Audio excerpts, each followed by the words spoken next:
Yes, Not accusing Congressman. you here. Be careful of your words. We are not accusing you here. We are asking questions, and that is our job. Remember that. Noted po, Mr. Chairman, sir. Oh, why are you accusing me? Sama kami rito eh. Sorry for my words, sir. But Kaya nga, you be careful of your words. That's the reason why I'm asking you. I'm just testing you kung kilala mo. Tapos sinasabi mo hindi mo siya ma-recall. But now, are you going to tell us that you can recall him already? not all, Mr. Chairman, sir. As a CIDG director, many were inviting you, but it does not mean na yung kasama ko doon sa picture kilala ko. We are just like politicians. Anybody can take a picture with us, sir. General Karamat, we are not trying to tell you that you have involvement. Ang sinasabi lang namin kanina, I didn't say wait. Kanina, tinatanong ko rin, why is it that after the successful operation, after a day, nirelieve natin si Colonel Alejandro at ito namang si Colonel George Buyakaw ay nirelieve din during your time. Why? It was the order of the executive assistant of the chief PNP that Ana will replace Bukayaw. Correct, Mr. Buyakaw. Pero alam niyo na mayroong accomplishment si Buyakaw. Alam ng chief PNP na mayroong nagawang maganda si Colonel Buyakaw. So why not assign Colonel Ana to other position? Why specifically yung kay Buyakaw while Buyakaw have accomplished something? If I may, Mr. Chair, during the operation in Bamban, the chief PNP was former chief PNP Acorda. That was in the month of March. Umupo po na chief PNP April 1 si current now. So sino nag-order na palitan si Buyakaw ni Ana? Si General Marbil, Mr. Chair. Yes, yun ang tinatanong natin. Yes, Mr. Because I think it will cause some demoralization on those officers who have successfully conducted operations like this one. And then suddenly, papalitan nyo siya. Don't you think it's like improper for the PNP to do such changing of guards? My apologies, Mr. Chair, but again, of course, the designation is, of course, within the powers of Chief PNP under Section 26 Sige. of General Barakay, I got it. So, yung kay executive with the indulgence of General de la Congressman Cruz, Busita, Mr. Chair. kapraso na lang po. I just wanted to find out why all of the sudden napaltan agad si Buyakaw. And as a matter of fact, kanina sinasabi mo that there is a certain Colonel Busita Alejandro also? Yes, Mr. Chair. After operation ng CIDG-3 headed by Colonel Alejandro, the following day, nirelieve din po siya eh. So, ang nag-relieve dito during that time ng February 2, 2023 is not Chief PNP Marbil. This is during the time of Acorda. And who is the CIDG chief during this time? All this time, General Karamat, Mr. Chair. General Karamat. Siya na naman. General Karamat, you have to stay here. Sit down, please. So, dalawang relief ang ginawa mo. Isa nung February 2 with Colonel Alejandro and the other one is with Colonel Buyakaw. After all the successful operation, what I heard from Congressman Busita, parehong-pareho that nag-operate, naging successful, tapos nire-relieve. Pero, different Chief PNP. Am I correct, General Karamat? Good afternoon, Mr. Chairman, sir. No, sir. I was not the, to clarify the matter, sir. I was not the one who relieved Colonel Buyakaw. But in the case of Colonel Alejandro, Wait. General, ikaw ang chief CIDG. yes, sir. So, it's command responsibility. Oh, ikaw pa rin nag-sign.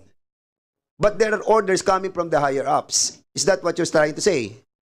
That's correct, Your Honor. So, during these two instances wherein the first na-relieve si Colonel Alejandro and Colonel Buyakaw, ikaw ang CID chief. That's correct, Mr. Chairman, sir. Yes, that's the reason why your answer is wrong when you say no. So, ang ibig sabihin, hindi ikaw ang pumirma, pero may utos sa taas. Ganun ba yan? That's correct again, Your Honor. Okay. So now, going back to the interpellation of Congressman Bosita, we are just wondering, dahil nung panahon ni Alejandro, February 2, 2023, ang chief PNP dito ay si Acorda. Am I correct? That's correct, Your Honor. And during the relief of Colonel George Buyakaw, it was already Chief PNP Marbil. Correct, Your Honor. That's it. Correct. So now, and during these two incidents, you are the Chief CIDG. Am I correct? Correct, Your Honor. Ayan. O, so ikaw yung common denominator dito sa pag-relieve ng dalawang grupong ito. Ang tanong natin nga, kanina, tinatanong ko rin, why is it that after the successful operation, after a day, nirelieve natin si Colonel Alejandro at ito namang si Colonel George Buyakaw ay nirelieve din during your time. Why? Thank you, Your Honor. Let me clarify my position, sir. Go ahead. In the case of Colonel Alejandro, the cause of his relief has no connection to the operation of Banban. Before the operation in Banban last February 2023, Colonel Alejandro was already informed of the impending reshuffle of all the regional, of some regional chief of the CIDG.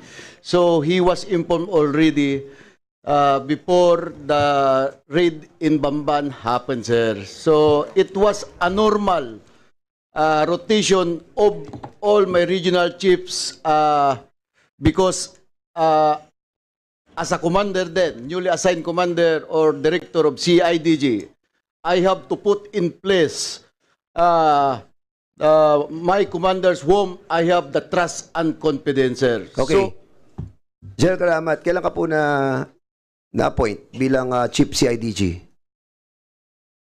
January 1, 2023. And when was the operation of the operation doon sa Bamban? That was February 2023. And in February fact, 1, 2023. yes, sir. And in fact, Wait, General Karamat. yes, sir. So you were appointed as CIDG, na-assign ka January 2023. Yes, sir. February 1, nagkaroon ng operation, and then February 2, na-relieve si Colonel Alejandro. That's correct, Your Honor. Si Alejandro, ang position niya during that time is Regional Chief of CIDG Region 3, sir. okay, Region 3. Am I correct to assume that during that operation, it was the Region 1 who augmented the operation? That's a different operation, sir. Kailan nag-augment ang Region 1 instead of Region 3? Kasi I have a report here that's telling us that the operation that was conducted, augmentation nang galing sa Region 1, hindi sa Region 3. That was the operation led by the PAOK and Colonel and Buyakaw, this is sir. during the time of General Acorda. Am I correct? That's correct, Your Honor. Ba't hindi kinuha sa Region 3? Ni Acorda. That I cannot answer, sir. That's the Is wisdom of... is it a trust and confidence situation? I think so, Your Honor. And that's the reason why Region 1 ang pinadalang augmentation imbis na Region 3. Who handles Region 3? Again, I cannot answer that. I don't want to speculate. I don't want to question the You. wisdom of the Ikaw ang ano, chief si PNP. IDG nun Ikaw si IDG, you should know. To inform this committee, the operation in Bamban that was led by Colonel Buyakaw, I was on leave and Huh? I was not even informed of that operation. Even my command group was not informed. So, hindi ka na-inform ng higher ups doon sa operation ng Banban. That's correct, Your Honor. And the reason why is I was on leave. on leave. Yes, sir. I was on leave abroad. So in other words, kaya nagkaroon ng augmentation ng Region 1? Again, I cannot answer that. Kasi alam mo, nagtatalo isip po dito bakit gagamitin ng Region 1 instead of Region 3? Precisely yun yung kanilang area of jurisdiction eh. And I think we need to ask the former PNP chief, General Acorda, to shed light on this. Because I will tell you, General Karamat,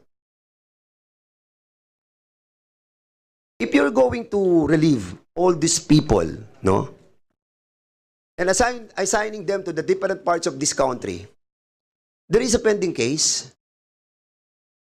So yung pending case ito, nandito sa korte. Di ba? Asan yung kasong ito? Sa Bulacan?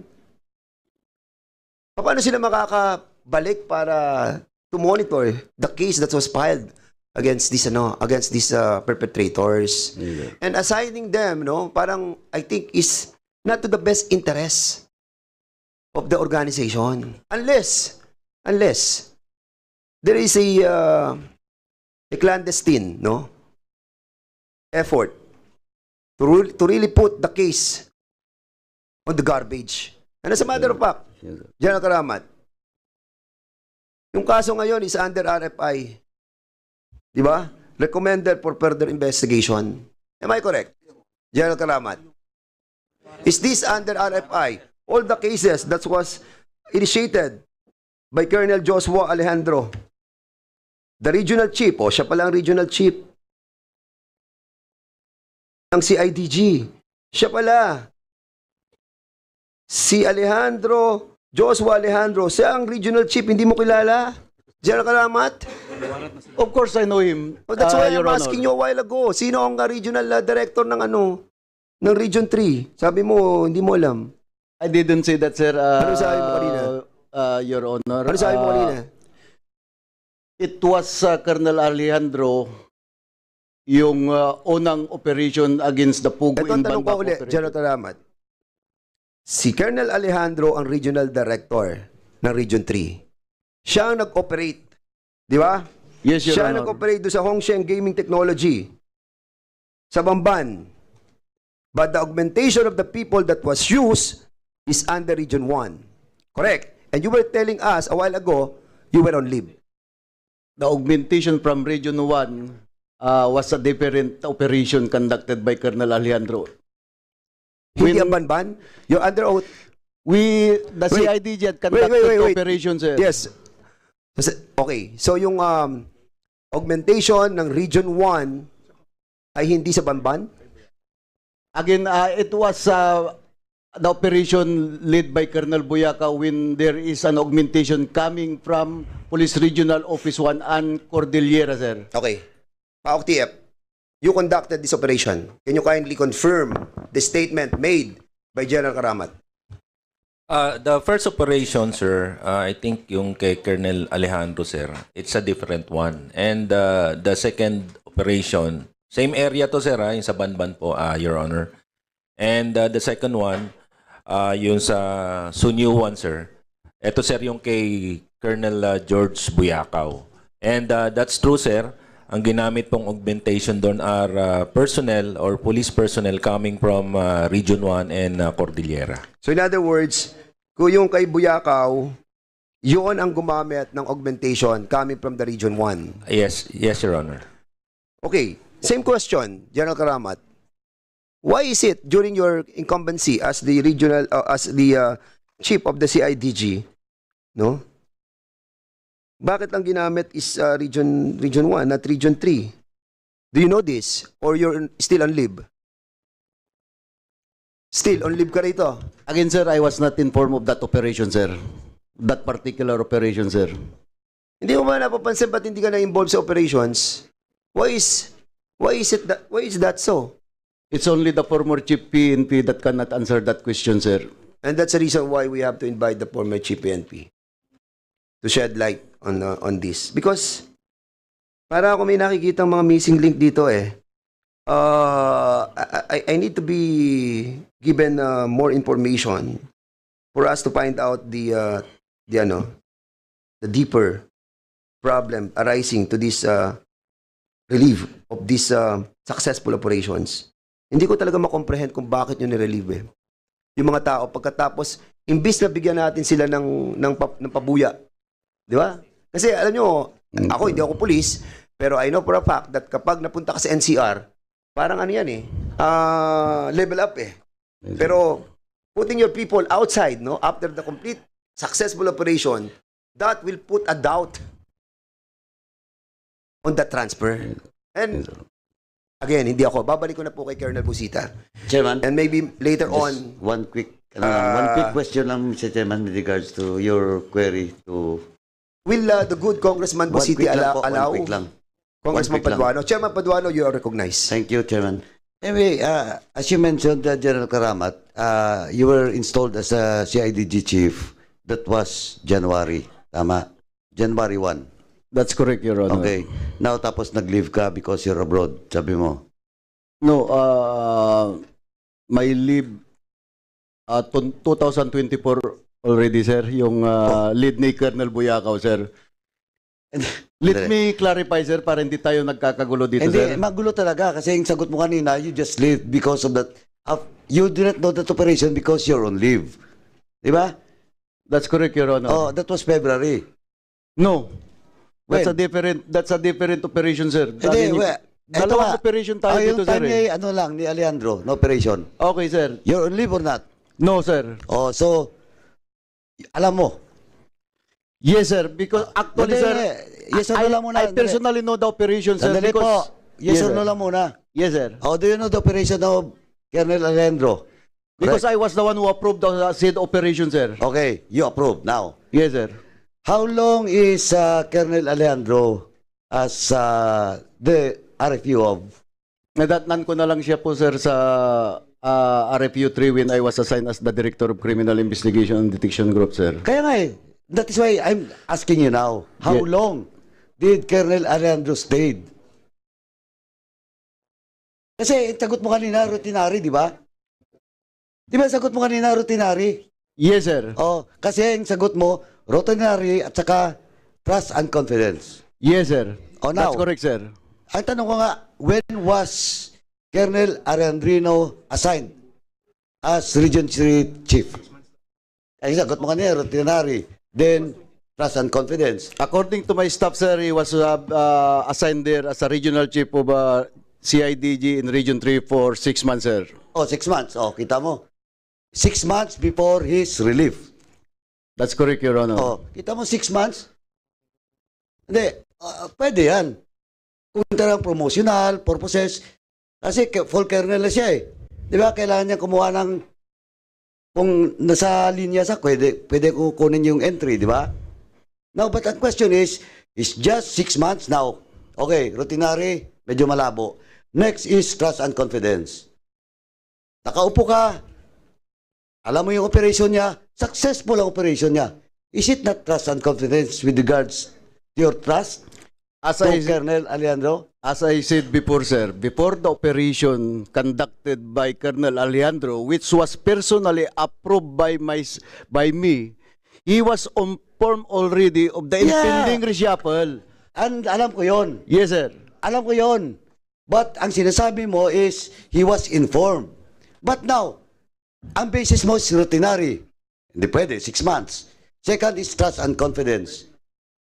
He was informed, but this operation is successful, and during routinary, special operation, question of trust and confidence, you don't have trust and confidence to a police colonel that has just operated successfully against Pogo? As I said, there is no connection to the operation Hindi of nga, Pogo. Why Mr. Chairman, Colonel Alejandro was relieved. Of course, that is your excuse or your defense. But what? Ako, Colonel, kahit siguro mga kasapi dito, members dito, and even the public now, monitoring us, may cloud of doubt. Pasensya na po, at the back of my mind is, it is not all about routinary and question of trust and confidence. Kasi routinary, malabo. Trust and confidence, magandang performance, successful yung operation. So, that's what you're telling us na na-inform. Pero kahit na-inform mo magaling palang bata to Di ba?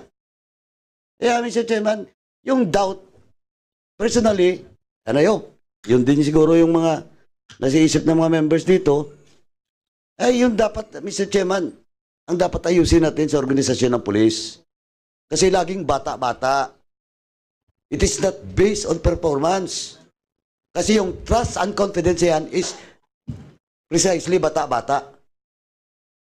Whether the organization or the officers in front of us will admit, but that is now the normal practice in the police organization.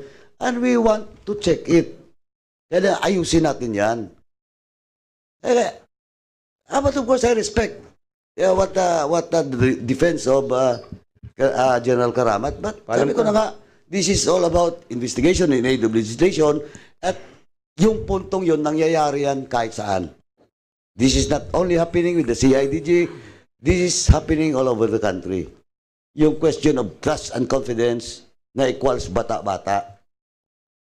Kaya nga nililipat yung mga taga-probinsya papunta dito kasi yung mga boss nila dati is nakasign sa mga juicy at saka strategic position dito ngayon. Kahit kailangan pa namin dun sa probinsya kasi nga bata. Bata nang nakaupo. And again, Mr. Chairman, lastly, gusto ko lang ulitin, maybe in the committee report, maliban dun sa dito, sa Pogo, at saka dun sa mga previous investigation na ginawa natin, we should put that end.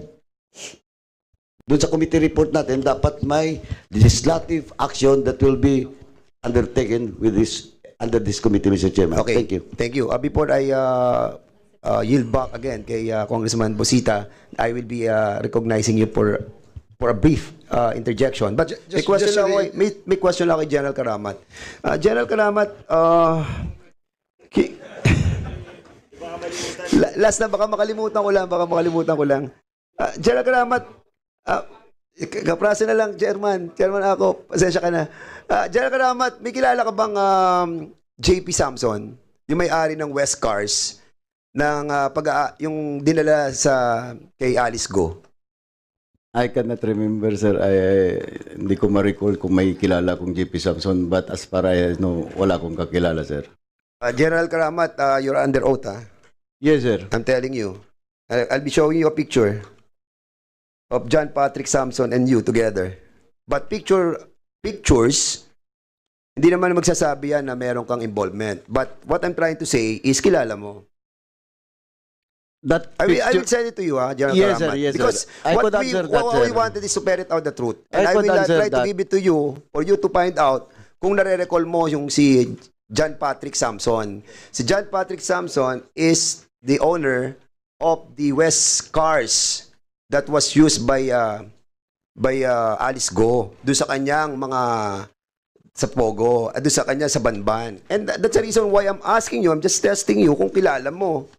Tapos sinasabi mo hindi mo siya ma-recall. But now, are you going to tell us that you can recall him already? Not all, Mr. Chairman, sir. As a CIDG director, many were inviting you, but it does not mean na yung kasama ko doon sa picture kilala ko, we are just like politicians. Anybody can take a No, picture we- with us, sir. General Karamat, we are not trying to tell you that you have involvement. Ang sinasabi lang namin kanina. I didn't say that I was involved, sir. Wait. I'm still talking, no? Yes, sir. Ang sinasabi lang, tinatanong ko lang, tinatanong ko kung may kilala ka. Ang sabi ko, kaya nga pinakikita ko sa yung picture, ngayon nare-recall mo na siya. Yes, sir. O yan. O, di na-recall mo na, kilala mo na, that's it. I just met him in one of the occasions, sir, but Okay. I do not know him personally, sir. You don't know him personally. Yes, sir. Oh, this is one of the occasions that you have Yes, sir. be with him. Yes, sir. That's it.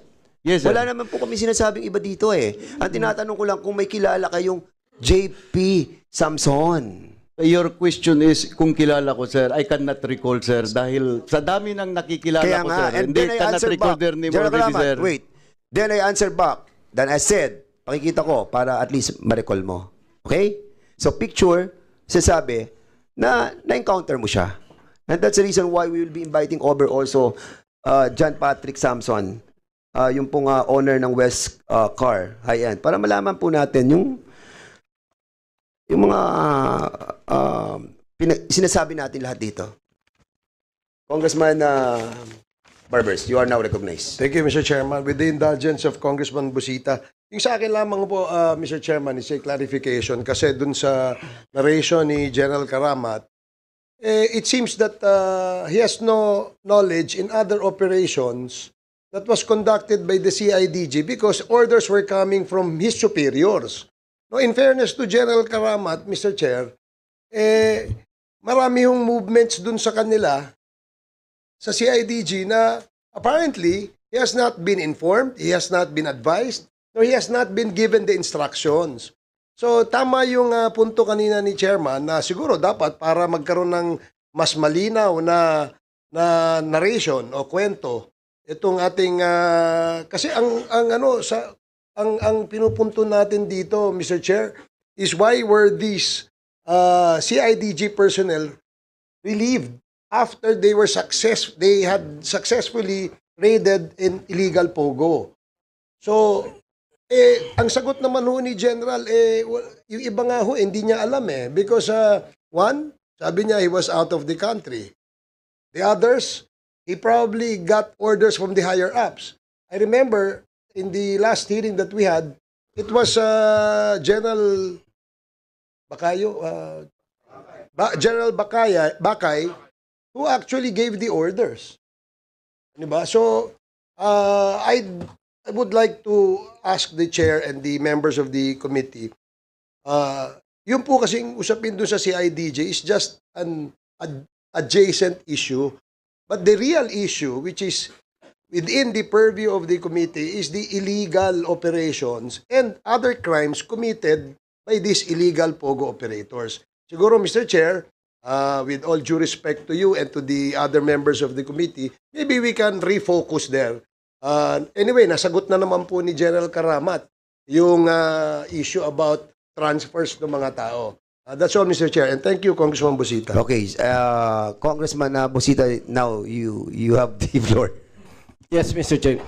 Mr. Chair, ang punto po kasi dito, kaya kung bakit seryoso tayo sa issue na to, itong operation sa against Hongsheng, mababasura na talaga ito, Mr. Chair.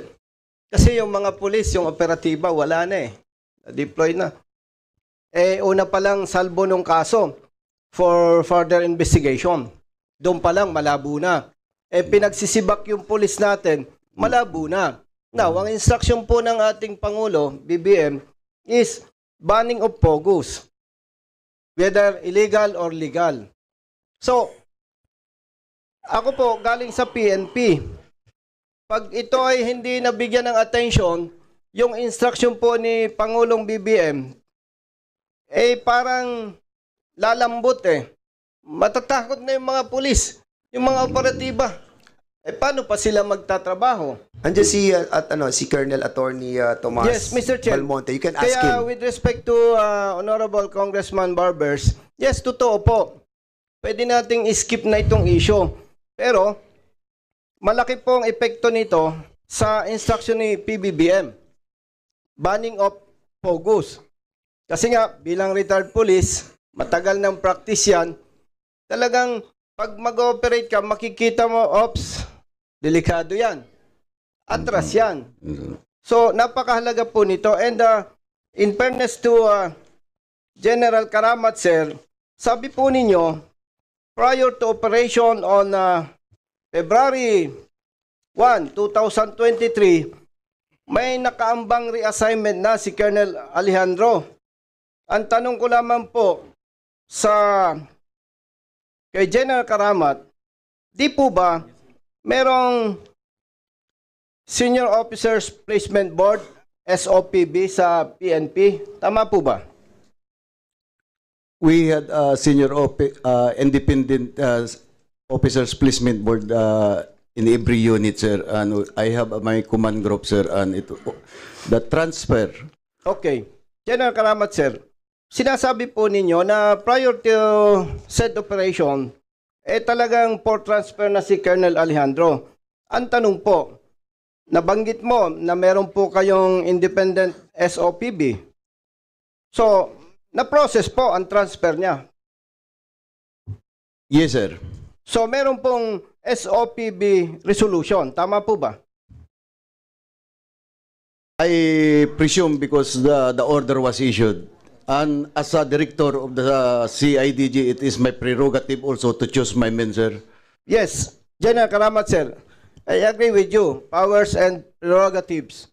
Pero siyempre, kung hindi naman i-observe yung SOPB, why not ibasura na lang yan?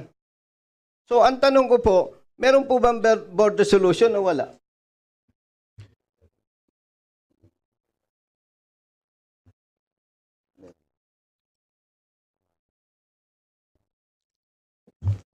Kasi po, Mr. Chair, kung totoo po yung sinasabi na hindi pa nagkakandak ng operation, may nakaambang transfer na kay Colonel Alejandro, ang makakasuporta po dito, board resolution.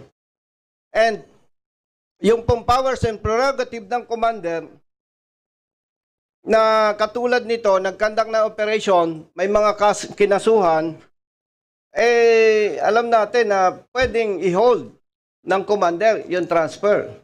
If ever na merong board resolution na. So, malaman lamang po, Mr. Chair, kung merong board resolution itong reassignment ni Colonel Alejandro, Mr. Chair. Sir. Ay, what? Board resolution? Can Yes, we ask General Karamat? General Karamat, meron pang board resolution po. According to my former command group here, we have a board resolution, sir. And I just want to present a simple logic here, sir. Accusing me of whimsically. Mr. Chair, General Karamat, Yes, sir. we're Yes, not Congressman. accusing you here. Be careful of your words. We're not accusing you here. We're asking questions, and that is our job. Remember that. Noted po, Mr. Chairman, sir. Oh, why are you accusing me?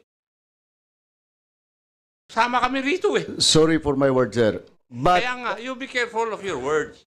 noted po, sir. Thank you. I just want to present Wait, General Yes, sir. Karamat. That goes with us, me as well, the Yes, sir. chairman Yes, sir. and my co-chair. Actually, naunahan lang ako ni Chairman Akop. I was offended by your words. I'm sorry, Your Honor, I was sir. really offended. Yes, sir. Be careful. We're trying to ferret out the truth because there's an instruction from the President and the Speaker. And the Speaker told us to ferret the truth.